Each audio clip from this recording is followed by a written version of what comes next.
નમસ્કાર દર્શક મિત્રો, પાટવી ગુજરાતી ન્યૂઝ ચેનલમાં આપનું હાર્દિક સ્વાગત છે। બોડેલી બાર એસોસિએશને આપ્યું આવેદનપત્ર। વકીલો પર થતી હિંસા અને હુમલાઓ અટકાવવા બોડેલી બાર એસોસિએશને આપ્યું આવેદનપત્ર। એડવોકેટ પ્રોટેક્શન એક્ટ અંગે બોડેલી પ્રાંત કચેરીએ આપ્યું આવેદનપત્ર। વકીલો પર થતી હિંસા અને હુમલાઓ અટકાવવા બોડેલી બાર એસોસિએશને આપ્યું આવેદનપત્ર। બોડેલી વકીલ મંડળના પ્રમુખ સહિત બોડેલી બારના વકીલો ભેગા થઈને સૂત્રોચ્ચાર કરી પ્રાંત અધિકારીને આવેદનપત્ર આપ્યું। રિપોર્ટર દરજી જિગ્નેશ, પાટવી ન્યૂઝ ગુજરાતી, બોડેલી। रक्षण आपो वकीलोने रक्षण आपो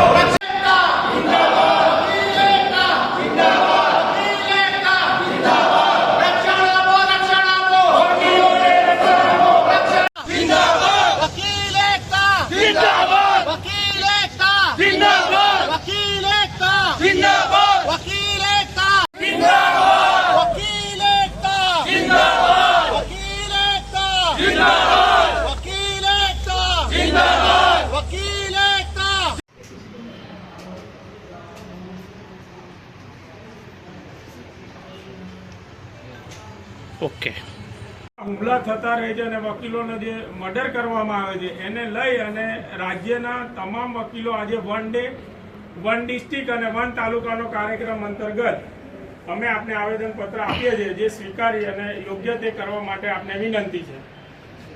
લો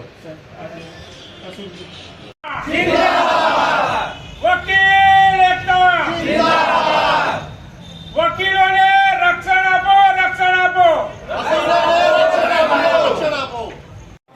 એડવોકેટ પ્રોટેક્શન એક્ટ અંગેની માગણી માનનીય નાયબ કલેક્ટર સાહેબને આજે અમે આપીએ છીએ અને આપના મારફતે રાજ્ય સરકારમાં અને મહામહિમ રાજ્યપાલ શ્રીને અમારી માંગણી પહોંચાડવા માટે આપને વિનંતી છે। ગુજરાત બોલો। આજરોજ ડેપ્યુટી કલેક્ટર બોડેલી નાઓને તમામ વકીલ મિત્રો, બોડેલી બાર એસોસિએશન ના સિનિયર ધારાશાસ્ત્રીઓ, જુનિયર ધારાશાસ્ત્રીઓ અને હોદ્દેદારશ્રીઓનું એક આવેદનપત્ર આપવાનું નક્કી કર્યું કે વકીલોને રક્ષણ માટે કાયદો ગુજરાત સરકાર લાવે તેવી વિનંતી માટે અમે આજે મહેરબાન કલેક્ટર શ્રીને આવેદનપત્ર આપ્યું છે। એની અંદર અમારી માંગણી છે કે જામનગરનો બનાવ હોય, એ ભરૂચનો બનાવ હોય, એ કચ્છનો બનાવ હોય, એ પાલનપુરનો બનાવ હોય, એ સંખેડાનો બનાવ હોય, એવા સમગ્ર ગુજરાત રાજ્યની અંદર વકીલો ઉપર જે થતા હુમલાઓ છે તે અટકે અને આ એડવોકેટ પ્રોટેક્શન એક્ટ લાવી અને રાજ્ય સરકાર વકીલોને રક્ષણ આપે। દરેક વિભાગના કાયદાઓ અને દરેક વિભાગના એક્ટ બનાવવામાં આવ્યા છે।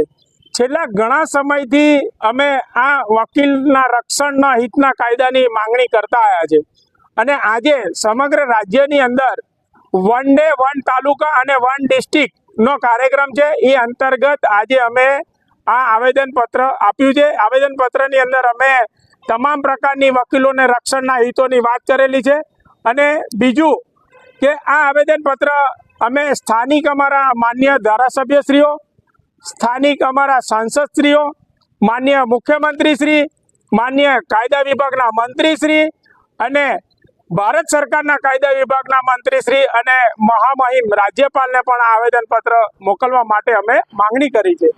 વકીલો સમાજનું હિત, સમાજને રક્ષણ આપે છે।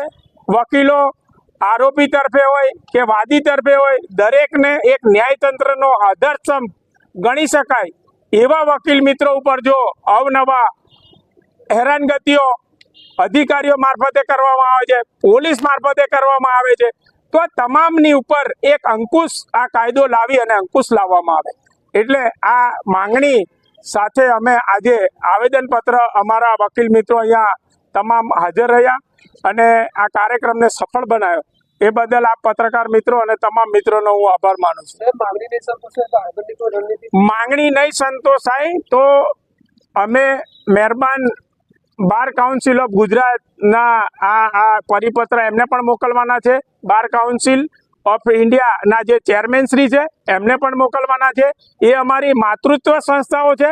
એ માતૃત્વ સંસ્થાઓને આગળ લઈ અને જે કોઈ રણનીતિ નક્કી કરવામાં આવશે એ લોકો જે નક્કી કરશે એનું અમારે પાલન કરવાનું છે અને આગળના કાર્યક્રમો વિશે અત્યારે તો અમે આ આવેદનપત્ર આપીએ છીએ. બાકીની જે કમિટીઓ નક્કી કરશે, એક ગુજરાત ફાઉન્ડેશન કમિટી પણ, એડવોકેટ ફાઉન્ડેશન કમિટી પણ બનાવવામાં આવેલી છે, એ પણ કામ કરી રહી છે. અને એની તમામ ઉપર રાજ્ય બાર કાઉન્સિલ ઓફ ગુજરાત પણ આ બાબતે અમે એમને પણ રજૂઆત કરવાના છે. એ અમારી માતૃત્વ સંસ્થા છે.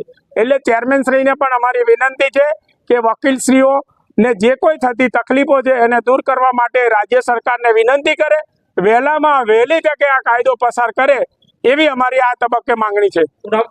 Lalitchandra Rohit, president Bodeli bar association.